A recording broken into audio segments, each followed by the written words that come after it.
What's good YouTube? Today we have a new video and it's the second part of the series and it's called How to Develop a Morning Routine for Success. If that sounds interesting to you, let's just get right into it. You've probably heard the most successful people all have solid morning routines. Your morning routine sets the tone for the rest of the day, and having a routine can increase your productivity, improve your mental health, and help you stay on track with your goals. So here's how you can create your own morning routine for success. By the way, this applies to any career field, any endeavors you're taking on, because these are the core fundamentals you have to become a productive person in general.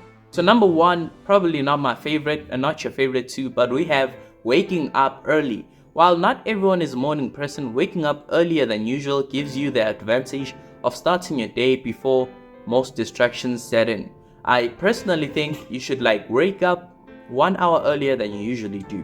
So if you're a 7 p.m. person, wake up at 6. 6 p.m. person, wake up at 5. 5 p.m. person, wake up at 4. 4 p.m. person, your schedule is fine. Don't wake up earlier than that. But that's basically it. Wake up early so that you have that extra time to work on whatever you need to do before you begin your day.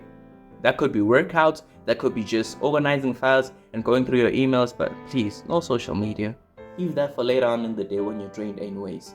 Tip number 2. This one is important, but most people forget about it. Hydrate immediately.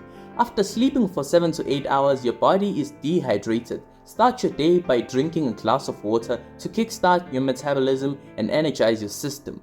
This is before you brush your teeth. I know it sucks, but you want to flush down the toxins so that you have a fresh body that's energized for the rest of the day. So hydrate. Tip number 3. Engage in physical activity. Personally, I don't do this much often, but because I play soccer at school, it's easier for me to keep myself accountable because you can't let the team down. So whether it's a 30-minute workout, 15-minute workout, doesn't really matter, a 15-minute jog, moving your body first thing in the morning boosts endorphins and wakes you up mentally and physically. Tip number 4, not a personal favorite, but I've learned that it's somewhat important. Practice mindfulness. Take 5 to 10 minutes in the morning or in the evening to practice deep breathing or writing in a journal. This helps you clear your mind and set positive intentions for the day. And this is the time when you can also work on your goals and your vision. Personally, I'd advise working on your vision board and setting it up on the wall and updating it every now and then so that when you wake up, that's the first thing you see. Tip number 5. This one's a given, but most of y'all forget it. Plan your day. Review your goals for the first day and prioritize your tasks. This simple act ensures that you start the day with a plan rather than with reacting to whatever comes your way. You gotta be intentional about the things you want to do rather than hoping that I'm just gonna do this and that and something might work. That's not how you want to do. So tip number 6, this one we all know. I know that you know this one specifically, but you're not keeping to it. Why? Why aren't you? Eat a healthy breakfast.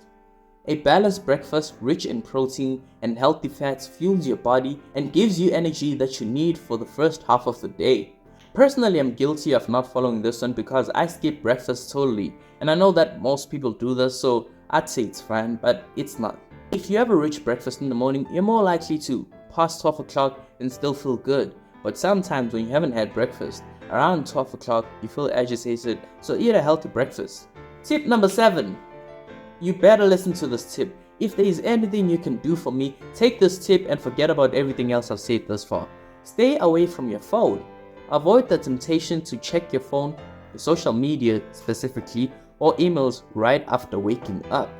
Instead, focus on getting your own day started on the right foot. Get to your phone at 9:30 when you're in your office or at school or whatever. Don't do it at 6 p.m. when you just woke up. And some people say, well, Lawrence, I have my workout plan on there, I have my music. Forget that. Work in silence, exercise in silence. Write down your workout. Okay, I need 25 squats, 25. Write it on a piece of paper. You don't have any excuse. Just don't look at a screen when you wake up. Maybe 9:30. That's when you can check your email, social media, and whatever. But in the first 2 hours of the morning, those are the golden hours, the crucial hours when you can get work done. Don't look at your phone. Please, just do it for yourself. If not for me, for yourself. So tip number 8, positive visualization. Spend a few minutes visualizing your ideal day or long-term goals. This will tie in with the vision board I mentioned earlier on. This primes your mind to stay focused and optimistic. Short and sweet. Visualize positivity. Tip number 9, similar to the 8th tip, review long-term goals. Reflect on your long-term aspirations, whether personal or professional, and consider how today's action aligns you with those goals. And sometimes when you look at those goals, you might tweak them and make them a bit higher, a bit lower because of what you've learned so far. But I'd personally say do this once or twice a week. Finally, tip number 10, stick to the routine. Don't plan something, then do something else. You gotta stick to the routine. Consistency is key. Try to follow your morning routine even on weekends so that it becomes an ingrained habit, that it is part of your lifestyle. That sets you up for success day in and day out. Don't work out today and skip tomorrow and say I'm on my rest day. Do it every day. You rather do workouts, intense workouts 3 times a week and cardio on the other 3 days. Or whatever you want to substitute it with. Cool down. But don't stop going to the gym. Don't stop waking up in the morning. Don't stop drinking that water when you just woke up. Because what you want to do essentially is make sure that this becomes part of your lifestyle. You want to make sure that you grow into this and this is part of you. So a successful morning routine is about more than waking up early. It's about setting the right intentions, fueling your body, and organizing your day. By implementing these steps, you'll see improvements not only in your productivity, but your overall well-being and your social circle too. So if you enjoyed the video, make sure to click on the subscribe button because I've been telling you to subscribe but you haven't been. So, you know what? Let me give you 5 seconds. Subscribe right now.